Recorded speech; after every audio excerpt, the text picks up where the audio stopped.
parenting of my parents were very by the books, by the rules, not really very emotional. So they were very technical by their professions. I was a square on the field of circles, but I was very blessed square with a lot of time, a lot of books. I was reading a lot of encyclopedia and dictionaries, and I was blessed with mentors. One of such mentor was my high school teacher, young, handsome, intelligent teacher. And two things I remember from him. One thing was, he said, Masha, remember one thing. There's only one you in the whole entire world. There's nobody like you. Remember one thing. The second thing, he was talking about something about soul traveling from the body and after death, and somebody from the class asked him, do you really believe in such stuff? And he replied, I do believe in everything unless it's proved wrong, false, or non-existent. So, what's next? I was so interested in this geometry of souls that I started to study psychology. I still fascinated in the diversity of why we behave in a certain way, why we think this way, why we have so many different emotions in so many different situations. But in my study, I was so confused by the place of psychology in this academic landscape. For me, psychology was a science, but for hard science guys, psychology was not really a science, more maybe a soft science, or maybe a side of science, pseudoscience. Why? Because psychology studies a phenomena that was hard to observe, hard to measure, and hard to repeat sometimes. But psychology tried so hard to find its place in the landscape of science that it took sometimes the phenomena it studied and molded it in some way to make it measurable, observable, and repeatable, that in the end it didn't make sense. And I was looking at these old struggles, and it didn't look very pretty to me. So I thought, maybe there is an alternative. Maybe there is something else to that. And especially, I didn't like how unreliable those scientific psychological personality tests were. It's actually based on self-reported data of people, which is very different from time to time. And I became interested in astrology, human design. Why? Because the data there is predetermined by the date and time of your birth. As an alternative, and shock content here, for the most of human history, astronomy and astrology were one area of knowledge where celestial bodies were studied together with symbolism and meaning. So before 14th century, knowledge was not that divided. And then scientific revolution, industrial revolution, intellectual revolution happened. But now, if you see how science developing, there are a lot of interdisciplinary science where you can see economic, psycho, neuro, something linguistic, something. Because one field of science struggles to understand the phenomena. So we have to approach holistically. So why I have hope here? We are going back to more holistic, more functional approach here, and science can evolve, but I want to open the eyes of people to something that is beyond the scientific method, beyond the science, and just be more practical than rational, because pure rational is not practical. And why in the world we should close our eyes to the abundance of everything that's available for us to take benefit? And also there is something that I want to compare. There is a presumption of innocence in a legal area, right? So person assumed innocent before there is evidence of guilt, right? So can we assume something exists before there is evidence that is false or not existent?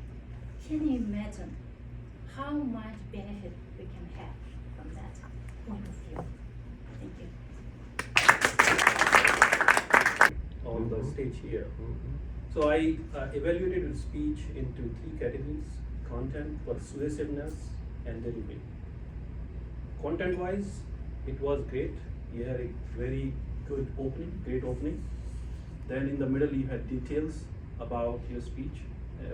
You presented facts, and you had a very good closing, clear takeaways in the speech. So that's very well structured. Persuasiveness, definitely, because what you did, you are a Toastmasters. Everyone is here to speak, and you connected that performance, and you created a very nice imagery first. I don't know how many of you have been to a concert by Beyonce, but you took us backstage on what really happens there. And you mentioned she performs 8 hours a day, 6 days a week for 6 months. Wow, that's a lot. More than that. I never thought. Now I'm encouraged to practice more on my speech. Because of that. And then you mentioned the magic and how she prepares for her show. First focus on mechanics, techniques, and then put the magic. And you mentioned 3 things on that: emotions, expressions, and vocal variety. Great content there. And at the end, the only thing is left is connecting with the audience. So when you come here, you're giving a speech, try to connect. I think I need to work on that, because I know my speech, but adjusting to the audience and see their response to your speech and adjusting, I think it will take lots of work for me, but great takeaway from your speech. When it comes to delivery, you were very clear, your enunciation very clear. I could hear every word, no slur words, no repetition, no hiccups. Very confident. Great speech. One thing I can challenge you on is try to use the space. You stood in one place, and keep your body posture a little open. Most of the time you were like this closed. You can use your hand, use hand gestures. You can move around when you're talking about stage. You can maybe show. Use your hand, create imagery with your hand, something. Otherwise, great speech. Thank you for sharing that.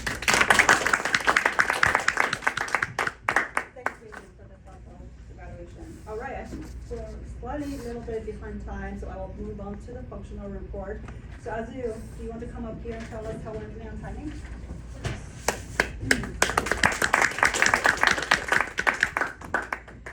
I'm gonna be honest, Maria. There was a slight 30 seconds where I completely forgot to push play. I thought I was going and it wasn't. But I kind of mentally timed it. You were at 7 minutes. Natalie, 6:35. Oh, Catan? yes. 4:57.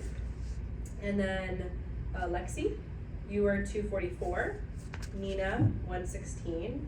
Adam, 112. Olivia, 140. You stopped, which I wish you would have finished that, but 140, that was really good. Ray, 301. Daniel, 333. And then VJ, 247. Good.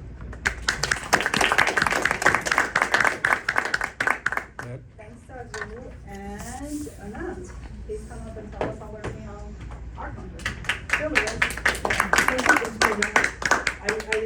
I feel sanguine about the prospects of whole speakers becoming accomplished speakers, and I actually didn't have much to do, sitting in the back, relaxing. I was although tuned to what you are talking about. It means you did a great job. So congratulations, Maria. It was good speech. I didn't hear much of us. I think there are 3 souls, 1 and that's it. Probably, I don't know if it's I want to point out one thing, but I did not find the right category, whether it should go in, I don't think I can use it as a crutch or a filler word. So sometimes you exhale very, I would say very depictably. People can see you exhaling like as you are grasping for air. My once or twice is okay, but don't do it multiple times. Maybe breathe from air. From nose. Breathe air from nose. Okay. So, yeah, that's on the counter kind of thing I have for you. Natalie, very very clean speech. There is only one and one time you use basically, but very clean speech. Ketan, couple of us, I think 7 or 8 us, but they were clustered at one point of time. I think something happened during the middle of the speech, and then so it's not like you have been doing overall in the speech. Other than that, there are a couple of souls, and that's pretty much. Tom, I would not spare you as well, because whoever come here, I have to evaluate. 2 us and 1, Okay. Alexi, couple of souls, like you use pretty much very heavily. That's word, pretty much very heavily. It's a crutch word, or I would say whatever the category you want to put in. Nina, very clean talk, only 1 Here. Adam, I didn't hear anything, no crutches, no nothing. Olivia, 1 and 5 or 6 yes. Ray, 1 2 so. Daniel, only 1 and Vijay, 2 1 so. All right. For being so thorough. All right, so Sonia, I think we did pretty good with the word of the day today, but please come up here and tell us how we did. Thank you very much.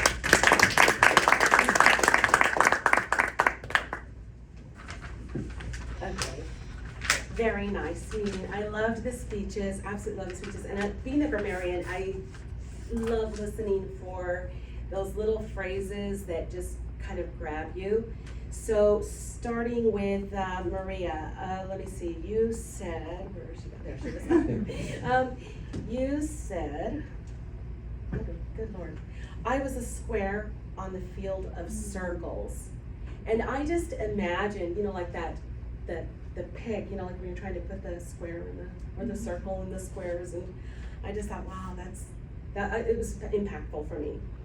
Let me see, Natalie, when you were talking and you mentioned that, I guess when you had gone to the job and you had these expectations, and then you said, boy, I was naive. I was in the middle of the market. And again, it's the same as Daniel said, I imagined then the boisterousness and the trying to get a word in. I thought that was very, very good. Let me see, Katan. Okay. Katan, I learned so much from your speech, oh my gosh, because it it's really, well, it's tough for me to get up there and do a speech still, but very inspiring. Preparing for a great speech is no different, right, than preparing for a concert, Beyonce, right? I just thought, oh my God, yes, I guess I better practice more. Like a lot. And the other thing that you said that really stood out is you are not just there to give a speech, you're there to give a performance. And it really struck me that yes, that is the honest truth, that to come up here is more than just to say the words, right? But to create a feeling or to let the audience walk out with something, a gift that you have given them with your words. So that is what I heard today, so thank you very much. Thanks, Sonia. All right, now let's welcome Nina. Nina, great job as our first time Toastmasters. We look forward to many more to come. Great meeting, everyone loved everyone's speeches. Was not that terrified with mine, so still breathing. I just want to remind what Tom mentioned about end of summer gathering, and I would definitely be there. Would love to see everyone else as well. And thank you so much for all our guests. It was a pleasure to see everyone. And Daniel, thank you for coming and bringing another guest with you. It was a pleasure. And guests, you are welcome to stay after the meeting for questions if you have some, or just if you want to have some comments or questions, we'd love to hear that. And you're welcome to come one more or many more times until you decide. Thank you, everyone. Have a great night. And getting ready to smack someone's knuckle, I could see the gray walls with the dead composers on it, and probably the multiplication table up to God knows how large. I could, and contrast that with the environment that you segued into. The other thing I liked about your speech, the way you segued from your Soviet days into Israel, and how you contrasted that. And I could smell the spices for some reason. And I don't know why. You didn't talk too much about food, but I could smell the spices in the marketplace. I could hear the people shouting. I could see the bargains being made, or maybe not bargains, but I could see the deals being made in this marketplace. The life, the vibrancy of all of it.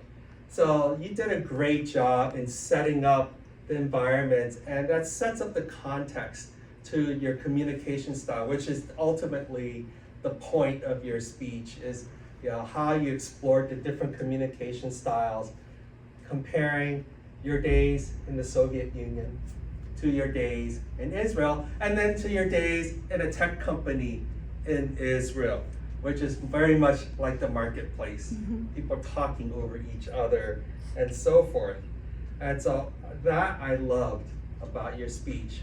Your presence, you had a good presence on stage. You were pretty confident, sanguine. You seem comfortable with the crowd. Now, a few opportunities, if you will. I mean, you had a great speech, but a couple of things that I noted. You had decent vocal variety, but because these two environments were so different in terms of sound and what you're supposed to hear in the environment, there's an opportunity for you to speak very softly and meekly when talking about your days in the Soviet Union as a student, as an obedient student. And then speak really loud and cutting people off in their speech when talking about your days in Israel. Right? So more dynamic vocal variety. The other opportunity you could have is to cite personal examples. You described the strictness of the teacher in the Soviet Union. Maybe give an example of what would happen if someone got the answer wrong. and then give an example in Israel of how people were cutting off each other in speech. But overall, a great speech. Thank you. Ceremony, which we participated, and that night, believe it or not, something magical happened. I felt like my world turned upside down, inside out, on all dimensions changed, and I instantly knew this is what I meant to do. And I finish here. I'll leave you hanging for the next. Continue the story.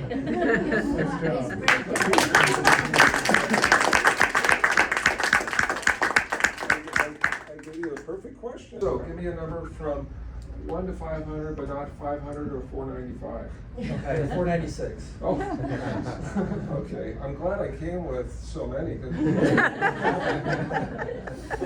no, that's perfect. There were 3 things that you knew that you would not fail at all. Okay. What would those that you could do? What would those 3 things be? Okay, wow. Well, just instinctively, I think the first one is skydiving. That's a little morbid now that I think about it, because to fail means Yeah. pretty severe. You wouldn't fail. But wouldn't fail. So I would be another one. I think would maybe be some kind of entrepreneurship. So building something that people can enjoy and not losing sight of that and maintaining focus. And then the last thing that I could not fail.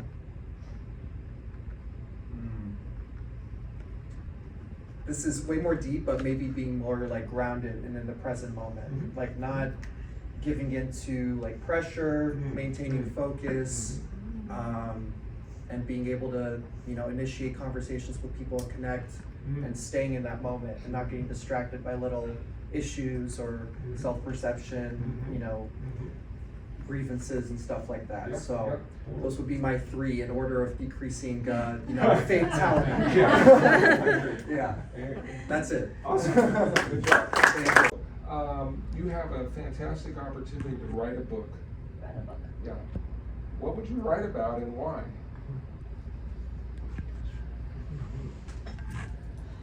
Okay, if I have a chance to write a book, I would like to write a story of my grandma.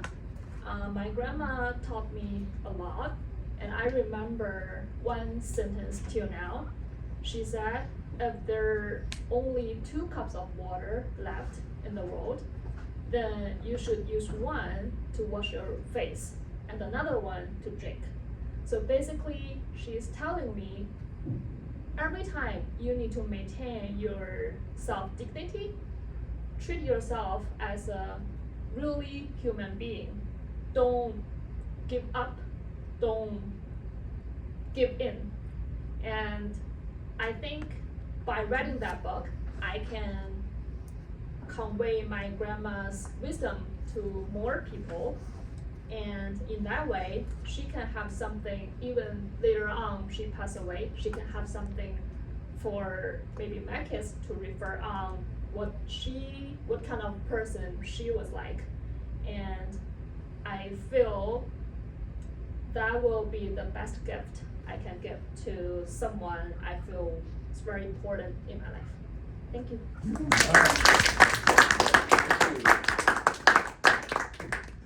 Maybe you'll write that book one day. Right? All right, I can't 5 here tonight. 512. No, 1 to 500. Oh, Come on. 495. 495, okay. Sorry, I'm bad with math. That's okay. No, that's okay. So if your name was on a product, what product would that be and why? If your name, Alexi, was on some sort of product, what would that product be and why?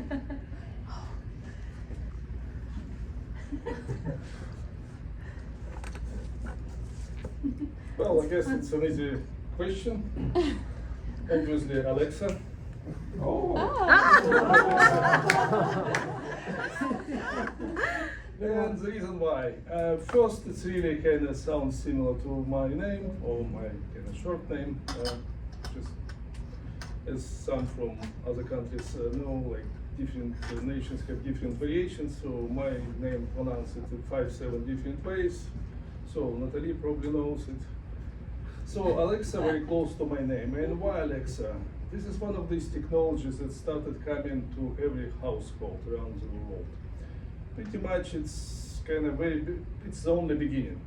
As we know, like we started talking about smart houses very long time ago, but it's coming to the market more and more and more.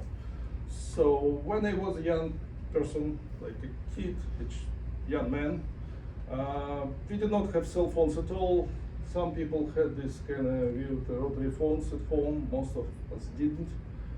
Computers were like, yeah, just was a computer engineer back then, size of this room approximately. Mini computers were size of something like this. It was mini. Yeah, and nowadays those big mini machine size of this room is pretty much fits my smartphone capacity wise. Same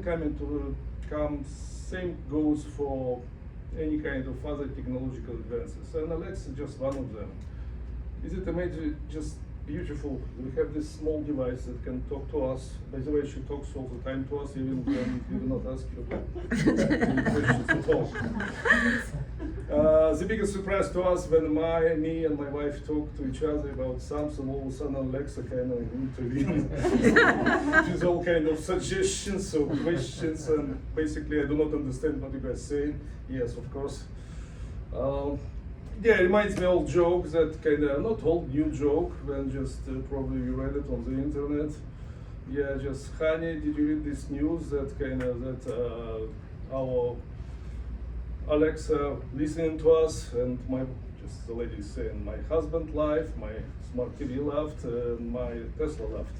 So everybody laughed. But pretty much these are technologies that change everything in our life nowadays. We more and more rely on smart technologies, on the solution given by smart technologies. And Alexa, one of these magical tools, magical boxes that even I could not have imagined when I was a young boy back then, many years ago. Thank you. Pathway Presentation Mastery, Level 1, Project 3. Stated purpose is persuasive speaking. What is it about? What can we learn from singers like Beyonce? Improve our public speaking English. So please welcome Ketan Patel. His speech is a performance.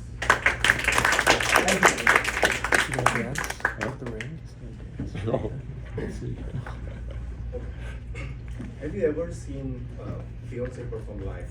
Whether it is at one of the Super Bowl halftime show or whether it is at one of her sold out concerts, she appears magical.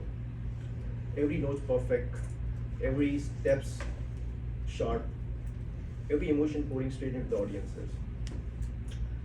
So what's her secret? She doesn't just step onto the stage and make it happen. She rehearses, she practices. Before every show, she and her team would practice for 8 hours a day, 6 days a week, for almost half a year. So preparing for a great speech is no different. So this is something which I realized when my 8-year-old son started learning piano. So like any other parents, we thought that in the next 2 months, we'll get to hear some real good music out of our living room. Here we go. But no, all that he heard for the first 8 to 9 months was just the noise. The same disturbing noise again and again and again. At some point, honestly, I even thought of taking him out of the classes because I felt like he was going nowhere. So one day, finally, I asked his piano sir, who was also a very professional pianist, when is he actually going to start playing songs? So he said, not until he can show me that he can play some of these keys correctly. And he went on to explain that even for him, as a professional pianist, when he has to perform on a stage, he has to rehearse one song for 6 months. So that's when it struck for me that mastery takes repetition and rehearsal gives freedom. So let's understand what this means from Beyonce. So when Beyonce when she rehearses, she does not rehearse just to memorize her steps and lyrics. She rehearses so deeply that if the spotlight hits, she doesn't have to think. Her body knows how to dance, her voice knows how to sing, and she's just free to focus on her audiences. So that's exactly how we need to approach our speech. When we have rehearsed enough, we don't have to stand on the stage worrying what's my next line. The speech needs to flow effortlessly so that you can focus on your audiences, you can make the eye contact, you can feel the room, you can make them connect. So now let's look at a little more about her rehearsals. In early rehearsals, Beyonce focuses on the techniques, making sure that every beat lines up with the band, making sure every step is synchronized. Once those are solid, she shifts to the performance, adding the expressions, emotions, and then draw energy to the show. Great speakers do the same.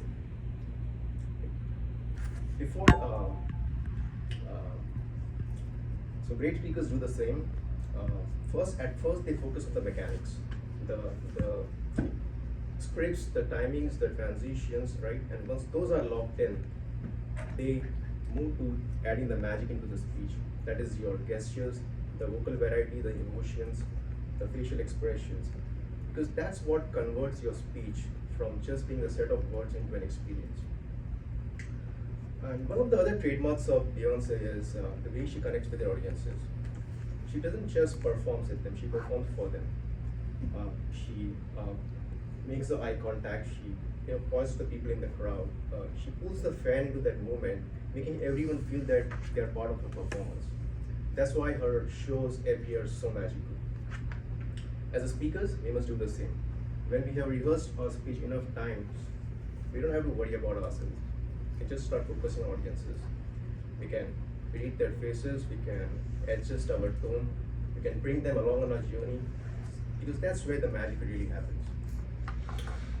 So, next time when you guys are preparing for a speech, think of Beyonce. She doesn't just stand on the stage hoping that some magic will happen. She practices, she rehearses, till her performance becomes the second nature. Then and only then she gives everything to her audiences. We must do the same. Rehearse your speech until all the words becomes effortless, until all the mechanics fade away, until the only thing left is your connection between you and the people in front of you. Because when you're on the stage, you are not just there to give a speech, you are there to give a performance. And your audience are waiting, not just to hear your words, but to feel your magic. Thank you. Growing up in China, in the US, the different communication styles. And I want to thank you about how you talk about the club.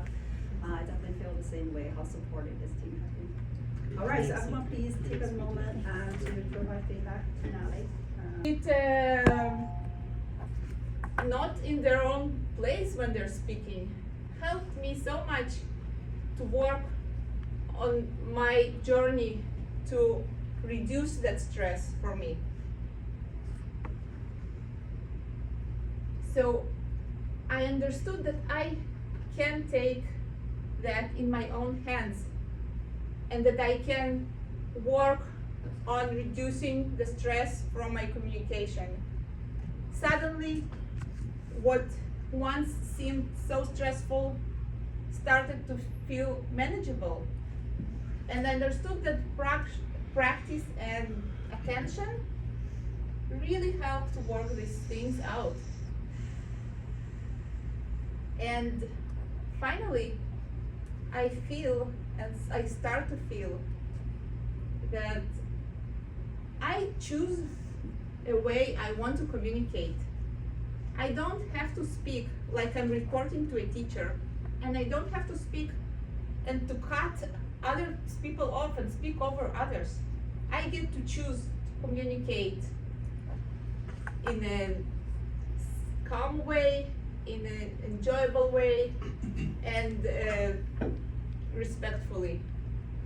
And finally, I feel that stress doesn't run the show anymore. I do. One word at a time. Thank you. Another great speech. All right, everyone, please take a moment to scan the QR code and take roughly a minute or so to provide feedback.